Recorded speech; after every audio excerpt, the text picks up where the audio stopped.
মাত্র একদিনে 10,000 ভিউজ। হ্যাঁ, তোমরা ঠিকই শুনেছো, আমাদের বানানো এই ভিডিওটি মাত্র একদিনে 10,000 ভিউজ ক্রস করে গিয়েছে। তো অনেকের জন্য হয়তো 10,000 ভিউজটা অনেক সামান্য হতে পারে, কিন্তু সত্যি বলতে আমাদের জন্য এটা অনেক।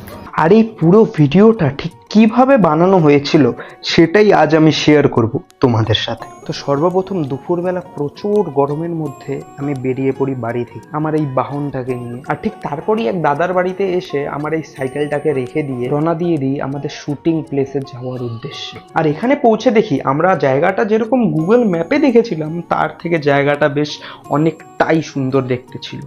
এখানে ছিল প্রচুর ভর্তি গাছ। এখানে এসে আমাদের একটা সমস্যার সম্মুখীন হতে হয়েছিল, কারণ আমরা কিছু সরঞ্জাম আনতে ভুলে গিয়েছিলাম।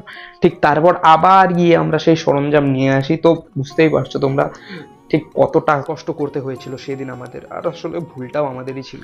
তো যারা কন্টেন্ট ক্রিয়েশন করো তারা অবশ্যই জানো যে একটা ক্লিপ কিন্তু একবার নিলে আমাদের হয় না। হ্যাঁ, আমাদের একটা ক্লিপ মিনিমাম 4-5 বার করে নিয়ে রাখতে হয়, কারণ একবারে কিন্তু পারফেক্ট কোনো দিনই হবে না, সেটা তোমরা সবাই হয়তো জানো। আর হ্যাঁ, এই জায়গাটাও কিন্তু তবে খুবই সুন্দর ছিল। এদিকে ছিল একটি নদী যেখানে বাচ্চারা স্নান করছিল, তোমরা দেখতেই পারছো। তো সব শেষে প্রায় 2.5-3 ঘন্টা লেগেছিল আমাদের এই ভিডিওটা শ্যুট করতে। গরমে আমাদের অবস্থা প্রচুর খারাপ হয়ে গিয়েছিল।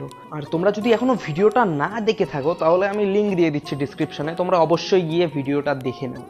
আর এর পরবর্তীকালে আমরা আরও যাতে এরকম ভিডিও আনতে পারি এর জন্য আমাদের পাশে অবশ্যই থেকো।